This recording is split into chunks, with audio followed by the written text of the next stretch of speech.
మొదటిసారి మొదటిసారి మౌనం మాట్లాడుతోంది. మొదటిసారి మొదటిసారి మౌనం మాట్లాడుతోంది. అంతులేని అనుభూతులు గొంతు దాటగా, 5 పదుల అనుభవాలు పెదవి విప్పగా,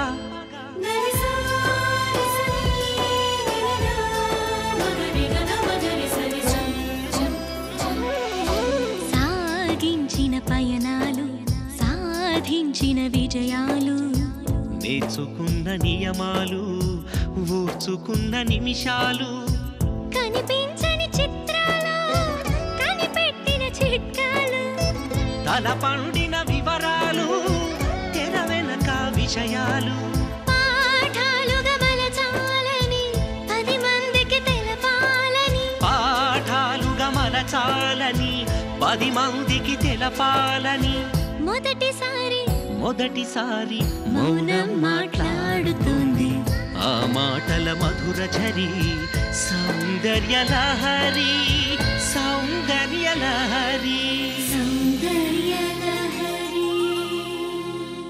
ఓం సాయి శ్రీ సాయి జయ జయ సాయి. ఓం సాయి. సిఎంఆర్ విశాఖ సౌందర్య లహరి దర్శకేంద్రుడి సినీ స్వర్ణోత్సవం కార్యక్రమం వీక్షించడానికి టెలివిజన్ సెట్స్ ముందు కూర్చున్న ప్రేక్షక మహాశయులందరికీ కార్యక్రమానికి ఇదే నా సాదర స్వాగతం. సౌందర్య లహరి, సౌందర్య లహరి, సౌందర్య లహరి. భక్తిరస ప్రధాన చిత్రాలని ఆసక్తికరంగా తెరకెక్కించడంలో అందవేసిన చేయి దర్శకేంద్రులు శ్రీ రాఘవేంద్రరావు గారు. వారి దర్శకత్వ ప్రతిభే మరొక అద్భుతమైన సినిమా, ఆణిముత్యంగా నిలిచిపోయేటటువంటి సినిమా షిరిడి సాయి.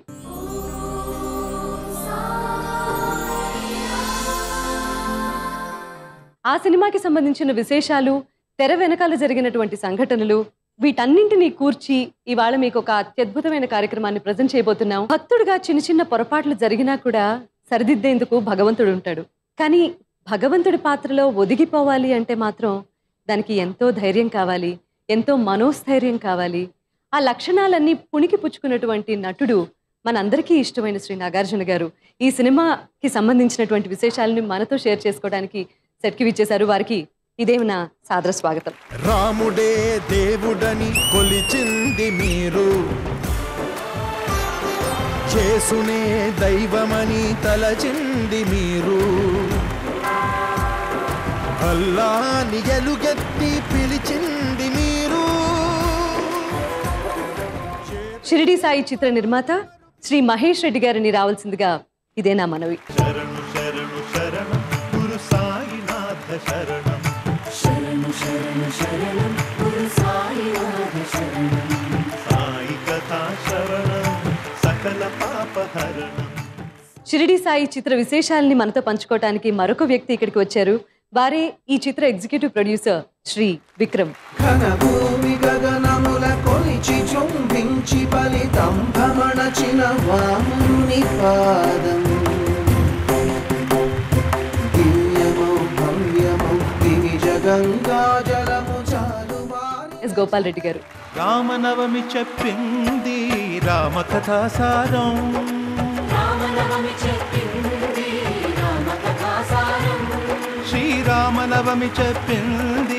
రామకథాసారం,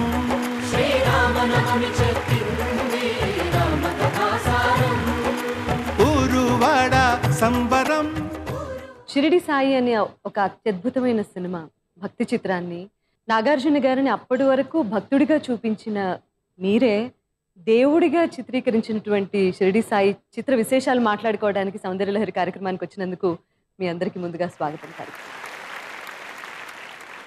భక్తుడిగా ఉన్నారు అప్పటి వరకు నాగార్జున గారు, భగవంతుడిని చేశారు. వారు ఎలా యాక్సెప్ట్ చేశారు, మీరు ఎలాగా ఈ సినిమా తీయాలన్న ఆలోచన మీకు వచ్చింది? ఎలా మొదలైంది, ఎలా స్టార్ట్ అయింది? ముందు టోటల్ నిర్మాత వాళ్ళ ఫ్యామిలీ అంతా బాబాకి అంకితం అయిపోయారు, కుటుంబం అంతా. సో ఆడియో ఫంక్షన్ కూడా రెగ్యులర్ ఆడియో ఫంక్షన్ లాగా కాకుండా ఒక భక్తి మందిరంలోకి వెళ్తే ఎలా ఉంటుంది అని ప్లాన్ చేసి డిజైన్ చేసాం. ఆడియో రిలీజ్ ఫంక్షన్ రోజున బాలుగారు నేను ఈ చిత్రంలోని పాటే ఒకటి లైవ్ గా ప్రెజెంట్ చేయటం అయింది. బాలుగారు సహజంగా అవును. పాట పాడరు live గా పాడరు ఆయన. లైవ్ లో పాడరు ఆడియో రిలీజ్ ఫంక్షన్ అన్నప్పుడు. Yeah. బట్ ప్రత్యేకించి ఆయన ఇంతవరకు నాకు తెలిసి ఇంతవరకు వాడలేదు బాబు.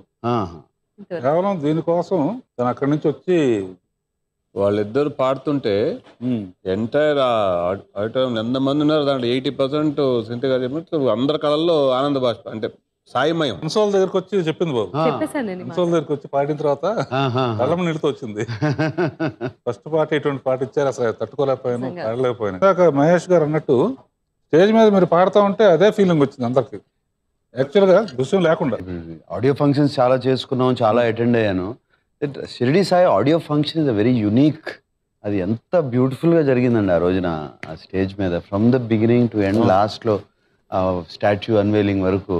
సార్ మీ ఇద్దరి కాంబినేషన్లో వచ్చినటువంటి వరుసగా వస్తున్నటువంటి చిత్రాల్లో ఇది దీని తర్వాత కూడా మళ్ళీ రాబోతున్నాయి అని మా ఎక్స్పెక్టేషన్స్ అయితే మాకున్నాయి అనుకోండి, అది వేరే విషయం. కానీ రాఘవేంద్రరావు గారు ఇక ముందు చేస్తే భక్తి చిత్రాలు మాత్రమే చేయాలి అన్న ప్రజల ఆయన్నేమో ప్రజల నన్ను భావన. మాత్రం అనద్దు. నేను మీ వరకు రాలేదుగా, అందుకని రాఘవేంద్రరావు గారి దగ్గర ఆపేశాను.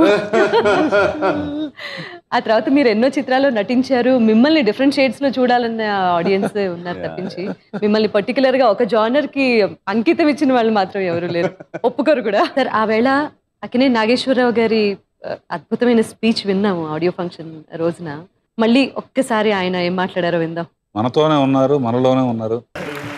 సార్ రాజమౌళి గారు ఆ వేళ డౌట్ ఎక్స్ప్రెస్ చేశారు. అప్పటి వరకు భక్తుడిగా ఉండి మీరు రాజమౌళి గారి దగ్గర ఆయన డౌట్ దగ్గర ఎక్స్ప్రెస్ చేశారు. అంటే ఒళ్ళు దగ్గర పెట్టుకుని చేయాల్సి, అంటే ఒక భయం. ఆయన దేవుడు, సాయిబాబాని ప్రపంచం అంతా కోట్ల మంది ఆయన్ని దేవుడిగా చూస్తున్నారు. ఆయనే వాళ్ళకి దేవుడు. పొద్దున్న లేచి నీళ్ళు దండం పెట్టుకుంటారు. ఆ రోల్ చేస్తున్నానంటే ఎంత జాగ్రత్తగా ఉండాలి, ఎంత భయం వేయాలి. ఇప్పుడు అన్నమయ్యగా చేసి రామదాస్గా చేసి చిన్న తప్పులు చేసినా ఎవరు పట్టించుకోరు. It was very very, Annamayya కన్నా రామదాస్ కన్నా ఎక్కువ బికమ్ ఈ సినిమాలో బాగా ఇమర్స్ అయిపోయాను. రెస్పాన్సిబిలిటీ కాదు, ఆ టైం పీరియడ్లో తీసుకున్న జాగ్రత్తలు కానీ, మాట్లాడే తీరు కానీ, మాటలు కానీ, ఈ ఫుల్ బాబా గెటప్ వేసుకుని అట్లాగే ఇంటికి వెళ్ళిపోయాను. ఇంటికి వెళ్ళిపోయి ఎవరో ఏదో సరిగ్గా లేదా అంటుంటే కొంచెం కోపం వచ్చి తిడుతున్నాను. My wife Amala was there. చూసి హై బాబా వేషం వేసుకున్నావు, పిచ్చి పిచ్చి మాటలు మాట్లాడద్దు, కరెక్ట్గా don't talk all this, you can not suppose to, మాట్లాడకూడదు. అప్పుడు these are the mistakes you are not suppose to do. Screen మీదే కాదు, ఈవెన్ ఇన్ రియల్ లైఫ్ మిమ్మల్ని చాలా ఇన్ఫ్లుయెన్స్ చేసిందా take that's what I did for Baba. ఆ తర్వాత మీ లైఫ్ లో ఏమైనా ఇన్ఫ్లుయెన్స్ అయ్యి రెస్పెక్ట్ ఇచ్చి ఆయన మయంలో పడిపోయాను. తర్వాత స్లోగా ఆయన గురించి తెలుసుకుని చెప్పి రకరకాలుగా స్టార్టెడ్ లిస్నింగ్. ఆయన చేసిన అన్ని చెప్తా ఉన్నారు.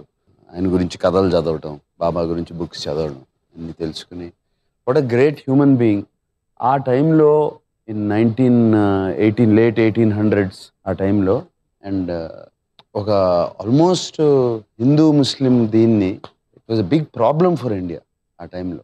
అండ్ దాన్ని ఆయన ఆ టైంలో కాదు అని చెప్పి, షిరిడీలో ఒక్కతాటే దేశంలో అన్ని ఒక మతమే, మతాలకు అతీతంగా ఆయన్ని నమ్ముకుంటే హెల్ప్ అనేది జరుగుతుంది ఎట్లాగో.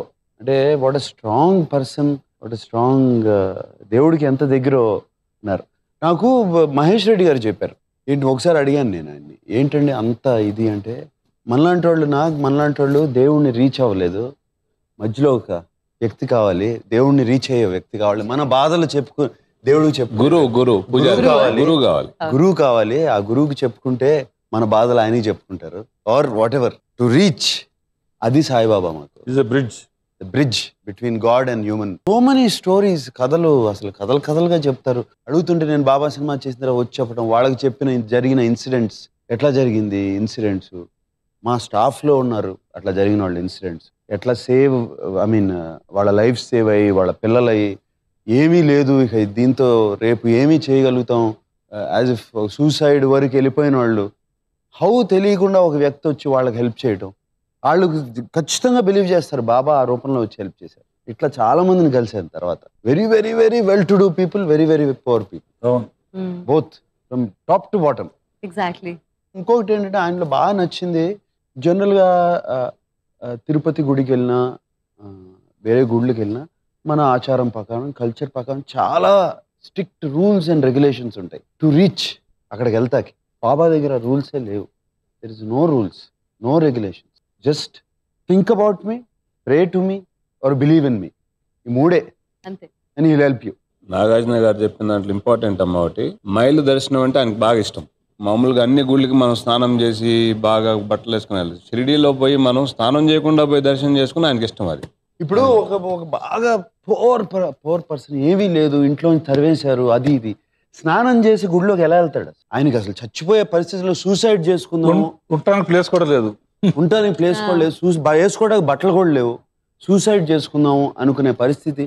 ఇప్పుడు నేను స్నానం చేసి చెప్పులు తీసేసి ఎక్కడ వెళ్ళే పరిస్థితి ఎక్కడ ఉంటుంది? ఈ గురువు దగ్గరికి వెళ్ళొచ్చు. సో ఆ గురువు అక్కడ నుంచి ఆ పెద్ద ఆయన దగ్గరికి వెళ్తారు. ఈ గురువు వరకు వెళ్ళొచ్చు. పవిత్రత అనేది శరీరానికి కాదు, ఆత్మకి అని చెప్పడం. దట్ ఈస్ వాట్ నేను నేర్చుకుంది, నేను తెలుసుకుంది, అందరి దగ్గర నుంచి బాబా గురించి తెలుసుకుంది ఇది. ఇప్పుడు బాబా చరిత్ర చదువుతూ ఉంటాము, చాలా మంది భక్తులు కలిసినప్పుడు లేకపోతే మనందరం కూర్చొని మాట్లాడుకునేటప్పుడు రకరకాల స్టోరీస్ వింటాము. మీరు పరమ భక్తులు అయ్యుండి సినిమా రూపంలో ప్రేక్షకులకు అందించాలి అని చెప్పి వ్యాపారం వేరు, కంప్లీట్ గా వేరే ఇండస్ట్రీ నుంచి వచ్చిన మీరు సినిమా తీయాలన్న ఆలోచన ఎలా వచ్చింది? నిజంగా అది బాబా ఆశీర్వాదం అమ్మ. ముఖ్యంగా రాఘవేంద్ర గారు పరిచయం అవ్వడం, దాని తర్వాత నాగార్జున గారు ఫ్రెండ్ అవ్వడం, ఇది బాబా మిరాకిల్. ప్రతిదీ బాబా ఇట్స్ ప్రీ డిటర్మైన్. కాకపోతే మాకు ఎంటైర్ ఫ్యామిలీ బాబా భక్తులము బాబాది ప్రచారం చేయాలని. బాబాది మహిమల్ సినిమాలు చాలా వచ్చినాయి. బాబా మహిమలు, మంత్రాలు అని చూపించారు. బాబా తత్వాన్ని ఎవరు చూపేలా. ఈరోజు రాఘవేంద్రరావు గారి దగ్గరికి వస్తే బాబా తత్వం మీద నేను కథ చేస్తున్నానంటే తప్పకుండా అవకాశం ఉంటే నాకు ఎప్పుడైనా అవకాశం ఇండి అని అడిగినాను. అది ఎమ్మటే నెక్స్ట్ 10 daysలో మళ్ళీ నాకు కాల్ చేసి నాగార్జున గారితో మాట్లాడాను. ఎమ్మటే ఒప్పుకున్నారు, మనం కూర్చున్నామంటే ఆ ముందు రోజు నాగార్జున గారు షిరిడీకి పోతా, మాకేదో కామన్ ఫ్రెండ్ ఉంటే ఆయన ద్వారా నాకు ఫోన్ వస్తే నేను దర్శనం అరేంజ్ చేశాను నాగార్జున గారు. అప్పుడు దాకా నాకు నాగార్జున గారు హాయ్ బాయ్ ఫ్రెండే, ఇప్పుడు క్లోజ్ కూడా కాదు. సో నేను ఆయన దర్శనం అరేంజ్ చేసి 3rd day కలిసాం. నిన్నే నేను షిరిడీకి పోయి వచ్చానండి, మీరే అరేంజ్ చేశారు నాకు దర్శనం అని. సో ఇట్స్ ఆల్ బాబా ఎడ ఒప్పించడం, ఆయన ఆడికి తీసుకొని పోయి ఆయనకి ఆశీర్వాదం ఇవ్వడం. అక్కడ ఆ రోజు నాగార్జున గారికి అవతల షూటింగ్ జరిగేటప్పుడు చెప్పినారు, బాబా మాల డైరెక్ట్గా ఆయన మీద పడిందంట అక్కడ మెల్లో. అక్కడ పోయినప్పుడు పూజారి దూరంగా ఉన్న మాల పడడం అనేది నార్మల్గా ఎయిర్ అక్కడ ఫస్ట్ టైం పోతే. So it's all miracles. Not that నేనేదో చేయాలని కాదు, ఆయనే చేయించుకున్నారు. ఇది బాబా తత్వాన్ని అందరికీ తెలపాలనుకున్నాం. నిజంగా ఆ రోజు మీరు పాడుతుంటే అందరి కళ్ళలో నీళ్ళు రావడం, ప్లస్ పైకి వచ్చి అందరు ఎక్స్పీరియన్స్లు చెప్పడం, షూటింగ్లు జరిగేటప్పుడు బాబా తత్వాలు, బాబా మిరాకిల్స్ నాగార్జున గారు చెప్పినట్టు ఒక్కొక్కళ్ళు రావడం, మాకు జరిగిందంటే అవన్నీ డైరెక్టర్ గారు మళ్ళీ పూలప్ చేసి వాటిల్లో పెట్టడం. నిజంగా ఇది ఆల్ బ్లెస్డ్ బై హిమ్. ఎందుకో ఈయన ఫ్లైట్లో ఒకసారి కలిశాను, వాళ్ళ గెస్ట్ హౌస్కి ఒకసారి ఇలా షిరిడి వెళ్ళినప్పుడు. కానీ బాబా టెంపుల్ అంతా గోల్డ్ చేపించారు వాళ్ళు. ఆఫీస్కి వచ్చి కూర్చుంటే రోజుకు ఒక రూపంలో, ఒక రోజు కోటి వచ్చి సార్ బాబా మీద కొన్ని పాటలు రాశానంటే అని సీడీ ఇచ్చాడు. అన్ఎక్స్పెక్టెడ్ కోటి కంపోజ్ చేయటం ఏంటి, నాకు ఇవ్వటం ఏంటి, అదొకటి జరిగింది. 2 రోజులు ఆగి ఇంకోళ్ళు వచ్చి ఆ పెద్ద పుస్తకం ఉంటుంది, కుమార్ అని ఒక అమెరికాలో చేపిస్తామట, ఈ బాబా పుస్తకం మీకు ఇవ్వడానికి వచ్చానండి అన్నాడు. ఏంటి దేని పిలుపు వస్తా ఉంది అక్కడి నుంచి. తర్వాత కార్లో వెళ్తా ఉంటే ఎదురుగా ఆటో మీద సాయిరామ్ అని కనపడుతుంది, లారీ మీద సాయిరామ్ అని కనపడుతుంది. ఇవన్నీ జరిగిన తర్వాత సినిమా తీస్తే ఎలా ఉంటుందండి అడగటం జరిగింది. ముందుగానే మీకు నాకు తెలిసినా కూడా ఒక బిజినెస్ మ్యాన్ గా తెలుసు, కానీ బాబా తత్వం చెప్పే విధంగా సినిమా తీస్తే ఎలా ఉంటుందని నాకు ఈ ఎక్స్పీరియన్స్ అయిన తర్వాత ఆ ప్రపోజల్ తీసుకొచ్చారు. ప్రపోజల్ తీసుకొచ్చిన తర్వాత గోపాల్తో బాబా ఏమంటాడు కనుక్కో అంటే, అన్నమయ్య చేసాం బాబా చేద్దాం అన్నాడు. తర్వాత దిగిన తర్వాత తనకు ఆ డౌట్ వచ్చింది. రోజు పిలిచి నన్ను అడిగాను, ఏమండి ఇంతకుముందు అంటే భక్తుడి వేషాలు వేసామండి, దేవుడు తప్పు చేస్తే మళ్ళీ ఏమైనా వస్తుంది అంటే, ఆయన దేవుడు అని ఆయన ఎప్పుడు చెప్పుకోలేదు బాబు, ఆయన గురువు, మనం అందరూ కలిసి ఆయన దేవుడుగా పూజించారు. నాకు కూడా చాలా మిరకల్స్ జరిగినాయి. నా బ్యానర్ మీద అంతకుముందు 2-3 ఫ్లాప్ సినిమాలు వచ్చినాయి సొంత బ్యానర్ మీద. వెళ్ళాను, బాబా దర్శనం చేసుకొచ్చాను. ఇమీడియట్గా కథ ఓకే పెద్ద హిట్ అయిపోయింది. అప్పటి నుంచి ఆర్కే బ్యానర్ మీద బాబా బొమ్మే ఉంటుంది. ఆయన లైఫ్లో జరిగింది, నాకు జరిగినాయి. అట్లా ఈ కథ అందరూ మంచి హృదయాలతో స్టార్ట్ అయింది అనమాట. తర్వాత రామదాస్ చేసాడని గోపాల్ రెడ్డిని కూడా ఇమీడియట్గా, గోపాల్ రెడ్డి తెలియకుండా కథ ఏం చేశారని చెప్పి రైటర్ దగ్గరికి సపరేట్ కూర్చున్నట్టే ఉంటాడు. ముందే స్క్రిప్ట్ చదివేసి. మీరు ఎలా ఫీల్ అయ్యారు సార్ ఈ సినిమా ఆద్యంతం తెరకెక్కించినప్పుడు? నాకు అసలు బిగినింగ్ లోనే చాలా పెద్ద షాక్ ఏంటంటే, మహేష్ రెడ్డి గారి ఫాదరు పరమ భక్తుడు బాబాకి. ఫస్ట్ డే ముహూర్తం షాట్కు ముందు పూజ చేసి అందరం కొబ్బరికాయలు, ఆయన ఒక్క కొబ్బరికాయలోనే ఫ్లవర్ వచ్చింది. షాక్ నేను, గుర్తుందా మీకు? లోపల కాయ లోపల పువ్వు వస్తుంది కదా, అది వచ్చింది ఆ రోజు. బట్ ఆయన కళ్ళక మట్టుకు అది బాబా షేపులో కనపడుతుంది చిత్రం. వాళ్ళ ఫాదర్ కి ఓపెన్ చేసింది బాబా షేప్. చూసారా అని చూపిస్తారు. అండ్ ముహూర్తం షాట్ నా జీవితంలో జరగని సన్నివేశం జరిగింది. వెంకయ్యనాయుడు గారు ఆ ఏరియాకి వచ్చారు, ముహూర్తం పెట్టాము. నాకేంటంటే ఫస్ట్ ముహూర్తం షాట్ లోనే ప్రజలు చూసే వాళ్ళకి, ఎందుకంటే మైసూరు అదే ఇక్కడ మన బాదామి దగ్గర తీసాం. అది వాళ్ళకి కొత్త కదా, చూసే వాళ్ళకి బాబా లాగా అనిపిస్తే మనం సక్సెస్ అయినట్టే అని, అంతే కదా. అందులో ఏం చేశానంటే శరణ శరణ పాటలో పక్షులకి అవి వేసి గింజలు వేసి కంటిన్యూషన్ సాంగ్ రన్ అవుతూ ఉంటుంది కనుక కంటిన్యూషన్ విభూది ఇస్తా ఉంది బాబు, 2-3 విభూది ఇవ్వమని. యూ విల్ నాట్ బిలీవ్, ఇది 2 సార్లు జరిగింది. గుర్తుందా నీకు? సాంగ్ స్టార్ట్ అయింది, వెంకయ్యనాయుడు గారు క్లాప్ ఇచ్చారు, క్లాప్ తీసుకోగానే ఆ గింజలు వేసాడు. వేస్తున్నప్పుడే ఆ ఫోజు ఆ లుక్స్ చూసి గెలుస్తాం అనుకున్నాం. విభూది ఇవ్వటం 2-3 మొదలు పెట్టారు. ఇది నిజంగా బాబా వేస్తున్నాడు కొన్ని క్యూ మొత్తం అందరూ వచ్చిన పోలీస్ ఆఫీసర్స్ వీళ్ళు వాళ్ళు తోసుకుంటుంది అనమాట. ఈ మూడ్లో గోపాల్ రెడ్డి కెమెరా వదిలేసి గోపాల్ రెడ్డి వెళ్ళిపోయాడు. నేను సాంగ్ కట్ చేయట్లా, ఆ సాంగ్ ప్లే అవుతుంది. సో ఆ రోజు అనుకున్నా సక్సెస్ అయ్యాం, గెటప్ సక్సెస్ అయిపోయాం. ఇట్లాంటి ఈ పాటలో 2 సార్లు జరిగింది బాబు. అవునండి. మధ్యలో ఒకసారి ఊళ్ళో తెస్తున్నప్పుడు కూడా ఇప్పుడు ఒక షాట్ కి 10 మందికి ఇస్తే సరిపోతుంది. 10 మందికి ఇవ్వగానే మిగతా వాళ్ళు కూడా క్యూలో మాకు అని మొదలుపెట్టారు అనమాట. పాట వెళ్తానే ఉంది, ఫుల్ పాట. ఇది మళ్ళీ రౌండ్ అందరూ కలిసి రౌండ్ వెళ్ళటం, మన అసిస్టెంట్ డైరెక్టర్స్ వీళ్ళు కో డైరెక్టర్ రవి అందరూ కలిసి ప్రసాదం తీసుకోవటం. ఇవి కూడా అదే మూడ్ లో ఉండేవాడు. మనుషుల్లో దేవుళ్ళు ఇద్దరే కదమ్మా, బాబా ఒకడు, రాఘవేంద్ర స్వామి. అవునండి. ఆల్మోస్ట్ మనుషుల్లో దేవుడు లాగా ఫీల్ అయ్యేవాళ్ళం ఆ సీజన్లో. గెటప్ లో ఉన్నంత సేపు ఫస్ట్ మాకు ఆ ఫీలింగ్ ఎలా తీసుకొచ్చాడు. దట్ చాలా మంచి లొకేషన్ సెలెక్ట్ చేశాడు గోపాల్. ఇంట్రడక్షన్ షాట్ కి మనం అంటే ఇంపాసిబుల్. ఆ సాంగ్ ఆ బిట్టు చూసి చాలా వ్యయ ప్రయాసలు కోర్చి సినిమా తీశారు అన్నదానికి పరాకాష్ట మంచుకొండల్లో మీరు పిక్చరైజ్ చేసినటువంటి పాట. చూసి దాని మీద డిస్కస్ చేద్దాం. కానీ ఆయన చాలా కష్టపడ్డారు స్లో మౌంటైన్స్ లో వాటిల్లో. ఆయన అయ్యో అందరూ చాలా మంది, చాలా యంగర్ పీపుల్ రోజుకి ఒకళ్ళు పడిపోయారు, అలా దోమలు పడిపోయారు, ఏగలు పడిపోయినట్టు. మైనస్ టెంపరేచర్ ఆయన ఏజ్ కి పోయి అక్కడ కట్టుకొని మాట్లాడుతున్నారు సార్. ఏజ్ గురించి మాట్లాడుతున్నారా? వాళ్ళు సాయిబాబాని ఎట్లా నమ్మారు, నేను అంత నమ్మి దిగిపోయాను అంతే. ఆయనే చేపిస్తాడు, లేకపోతే ఇంపాసిబుల్. అది ఇంపాసిబుల్ అండి. అక్కడ తీయటం షార్ట్ రోజున ఫిలిం రిలీజ్ డేట్ పెట్టాం. ఫిలిం రిలీజ్ డేట్ రోజున రిలీజ్ అయింది. మీరు నంబర్ ఈ రోజు పెద్ద పెద్ద సినిమాలు వస్తున్నాయి, పెద్ద బడ్జెట్ సినిమాలు వస్తున్నాయి, అన్ని డెప్ షీట్ లో ఉంటాయి. మేము 7 days బిఫోర్ మా ఆఫీస్లో బాక్సుల్లో అందరూ ఎత్తుకెళ్ళిపోయారు. థియేటర్లు క్లీన్ చేసుకొని పూజ చేయడం, బాబా మూర్తులు పెట్టడం, అట్లా అసలు మీకు ఎప్పుడు ఫిలిం ఇండస్ట్రీలో ఎప్పుడు దాకా జరగలేదు. దక్ష యజ్ఞం అప్పుడు సినిమా ఎన్టీ రామారావు గారు అప్పుడు ఒకసారి థియేటర్లో సామ్రాన్ని వదిలేరని ఎప్పుడో చదివాను నేను చిన్నోడినప్పుడు. ఇది మాత్రం బాబా అది పండగలాగా రిలీజ్ చేశారు. 7 days బిఫోర్ మా దగ్గర ఈ ఫిలిం లేవమ్మా, అన్ని తీసుకెళ్ళిపోయారు. మిరాకిల్ అంటే థియేటర్స్ అన్నిట్లో పెట్టారు, క్లీన్ చేసి బాబా మూర్తులు పెట్టి ఈబులు పెట్టి చాలా ఒక పండగలా, ఒక వేడుకలాగా జరిగింది. ఆ రిలీజ్ కూడా చాలా అద్భుతంగా చేశారు. ఎంటైర్ ఈ సినిమాలో మొత్తం విక్రమే ఎనర్జీ. వీళ్ళందరికి పొద్దున్న సాయం దాకా కష్టపడి వస్తే వీళ్ళందరికీ ఎనర్జీ ఫీల్ చేసేవాడు. Full entertaining. ఒక రోజు మహేష్ అన్న పిలిచి, మనం బాబా సినిమా తీస్తున్నాం విక్రమ్, నువ్వు బాగా చూసుకోవాలి, ముఖ్యంగా ఇద్దరికి ఏ ప్రాబ్లం రాకూడదు, షూటింగ్కి ఏ ప్రాబ్లం రాకూడదు అని పంపించారండి. నాకు టెన్షన్. ఫస్ట్ థింగ్ రాఘవేంద్రరావు గారు, నాగార్జున గారితో అసలు నేను వేరే ఫీల్డ్, కానీ వాళ్ళే మొత్తం నన్ను చూసుకున్నారండి. అసలు ఏమి నాకు ఇప్పటికి నాకు సినిమా గురించి ఏం తెలియదు. దగ్గర నుండి చూస్తే కొంచెం డైరెక్షన్ వచ్చింది,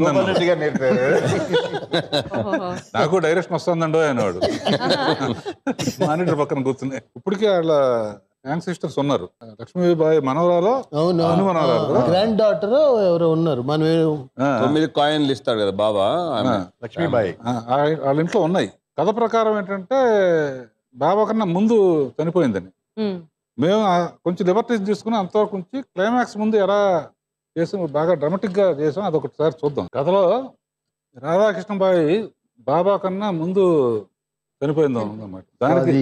దాన్ని ఇట్లా మ్యూజికల్ గా చేసేసి న్యాచురల్ గానే చనిపోయింది ఆవిడ. దాన్ని ఇప్పుడు క్లైమాక్స్ సాంగ్ ముందు చంపేస్తే చరిత్ర తప్పు చెప్పినట్టు ఉండదని చెప్పి జాగ్రత్తలు తీసుకోవడం మ్యూజికల్ గా బిల్డప్ చేసేప్పటికి దీనికి ఒక లైఫ్ వచ్చింది. కృష్ణ భక్తురాలు రాధాకృష్ణ అని బాబా భక్తురాలుగా అయిపోతుంది. తర్వాత బాబా భక్తురాలు కృష్ణ అనుకుంటూ పాడుకుంటూ వస్తుంది కదా ఆవిడ. అక్కడ జరిగేటప్పుడు ఆవిడ కృష్ణుడు, ఇక్కడ అందరూ ఏమిటి సాయి సాయి సాయి బాబా బాబా బాబా అంటున్నారు, కృష్ణుడు కదా గొప్పవాడు అని ఆర్గ్యుమెంట్ కూడా. డబ్బింగ్ నేను చెప్పాను కాబట్టి గుర్తుంది. అలాగే ఇదే వరుసలో క్లైమాక్స్ సాంగ్ కూడా ఒకసారి చూద్దాం. క్లైమాక్స్ చూస్తే ఇంకా ఊరంతా దిమ్ముగా అయిపోద్ది సార్. బాబాని చూపిస్తే బాబా నేను మీ భారం మోస్తుంటాను అని బ్లెస్ చేస్తుంటే ఎదురుగా లేడీస్ అందరూ ఉన్నారు, జూనియర్ ఆర్టిస్టులు. యాక్చువల్ గా వేయకుండానే ఏడు చేస్తున్నారు. అందులో ఇద్దరు మూర్చిపోయారు. నిజంగా బాబా వెళ్ళిపోతున్నాడు, వదిలేసి వెళ్ళిపోతున్నాడు అనే ఫీలింగ్ చాలా మందికి. ఒక రోజు నైట్ ఇంటికి అరౌండ్ 11:30-12కి వచ్చాను. ఇంటికి వచ్చేటప్పటికి ఇంట్లోకి ఎంటర్ అయినగానే రూమ్లో ఒక చిన్న ఇంత బాబా విగ్రహం, కంప్లీట్ డార్క్, లైట్లన్నీ వేసి లేవు, అది మాత్రం గ్లో అవుతుంది. రేడియం విగ్రహం. ఇట్ వాజ్ వెరీ ఒళ్ళు జలధరించిపోయిందండి. ఎలా జరిగింది, ఎవరిచ్చారో నాకు తెలియదు. బట్ ఇంట్లో అక్కడ పెట్టారు బాబా విగ్రహం వచ్చి, కానీ నీట్ గా మధ్యలో టేబుల్ మీద అట్లా పెట్టి ఎవరిచ్చారో తెలీదు. నెక్స్ట్ డే వాచ్మెన్ ని వాళ్ళని వెళ్ళి సెక్యూరిటీ అందరిని అడిగాను, మాకు తెలియదు సార్ అన్నారు. I don't know sir. Regular విగ్రహం, బయట దొరికే విగ్రహం. నేను అది మిరకల్ అన్ని అక్కడికక్కడ తయారైందని నేను I'm not saying, but it is there. And for me that ఆ మూమెంట్ ఇస్ అ మిరకల్. ఆ తలుపు తీసి ఓపెన్ చేసిగానే ఒక ఫుల్ గ్లోలో అవుతున్న ఒక విగ్రహం. అమలకు తెలియదు, వాచ్మెన్ తెలియదు, ఇంట్లో ఎవరు తెలియదు. అది తలుపు ఎలా లోపల విగ్రహం ఉంది. అది చెప్పినప్పుడు కానీ మాకు అందరికి ఆ పిక్చర్ లో that was my first experience. అప్పటి వరకు చాలా మంది అడుగుతూ ఉండేవారు, ఏమైనా ఎక్స్పీరియన్స్ ఉందా అని. మొదలు పెడుతున్నా అంటే అందరికి ఎక్స్పీరియన్స్ ఉన్నాయి కదా, నాకేం అనిపించలేదు, ఏం ఎక్స్పీరియన్స్ లేదా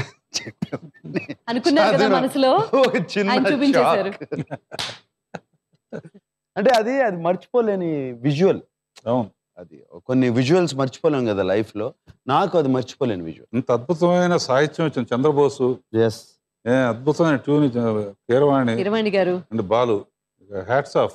ఓపెనింగ్ సాంగ్ సహజంగా ఒకళ్ళు పాడితే దానికి ఒక సెంటిమెంట్ గా ఫీల్ అవుతూ ఉంటాం కదా, వీళ్ళు పాడితే ఓపెనింగ్ సాంగ్ హిట్ అవుతుంది. ఇలాగా క్లైమాక్స్ సాంగ్ గురించి మాత్రం అది అనిపించింది సార్. ప్రతి క్లైమాక్స్ సాంగ్ బాలు గారే పాడారు. Everything, all songs. మా అందరి లైఫ్ ధన్యమమ్మా. బాబాని నిజంగా ఆయన ఆ విధంగా చేయడం, డైరెక్ట్ చేయడం, రాఘవేంద్ర గారు, నాగార్జున గారు. నిజంగా లాస్ట్ సీన్ లో మీరు చూస్తే బాబా ఉన్నట్టే ఉంటారు. సాంగ్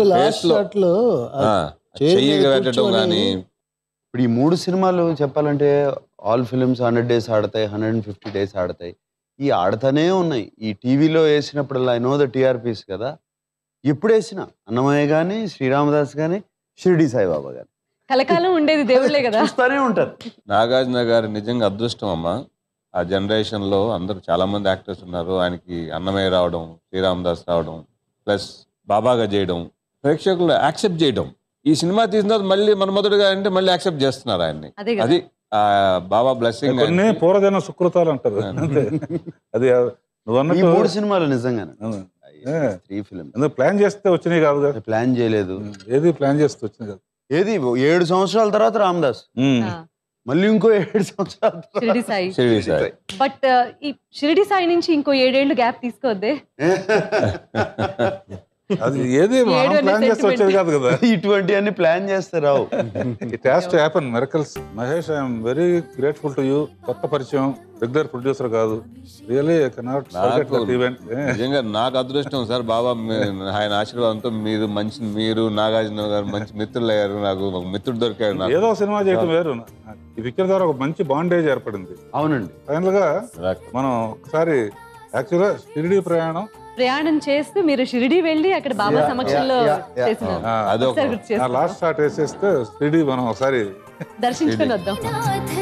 మంగళమూర్తికి అభిషేకం మధురాభిషేకం, అభిషేకం మధురాభిషేకం. మలయమయీ ధరశిఖ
చుల్బుల్లి నువ్వు కోహినూరు లాంటి కొండమల్లి ఓ నా చుల్బులి అందాల దాడి చేసి నవే ఆడపులి రాఘవేంద్రరావు గారు సినిమాలు అంటే స్పెషల్ అండి. అప్పుడు అందరికి మా సినిమాలో కొంచెం రొమాన్స్ తక్కువ, ఆయన సినిమాలో ఎక్కువ సామాన్యుడుగా దూకుల్లో సమంత మీద పడేశారు కదా. అది తీయడానికి చాలా ఇబ్బంది పడుతూ నాకు మహేష్ కి ఇద్దరికి ఇబ్బంది. ఎంటర్టైన్మెంట్ మిస్ అవ్వకుండా చేయడం అనేది మాత్రం మీ దగ్గర. మీరు రాఘవేంద్ర గారితో మాట్లాడకూడదు, ఎందుకంటే ఇక్కడ మొత్తం అంతా ఆయన పళ్ళు పువ్వుల గురించే మాట్లాడతారు. లేదండి, క్వాలిటీ డెవలప్ చేసుకోవాలని ట్రై చేస్తున్నాను నేను. ఎందుకంటే చాలా మంది చెప్తారు నాకు కొంచెం రొమాన్స్ కొంచెం చేయొచ్చు కదా, కొంచెం చేయొచ్చు కదా అని. నేను కొంచెం ఆ సిగ్గు వల్ల నేను చేయలేకపోతున్నాను, కొంచెం తగ్గించుకోవాలి. మనిషి అన్నాక కొంత కళాపాసన కూడా ఉండాలి. వేటగాడు చాలా ఇష్టమైన సినిమా, నాకు గుర్తున్న సినిమా. నేను కాకినాడలో ఫస్ట్ నేను చూసిన సినిమా అదే. నేను కృష్ణ గారి అభిమాని అండి. ఫస్ట్ ఇద్దరు దొంగలు సినిమా అప్పుడు రాఘవేంద్రరావు గారి పేరు నాకు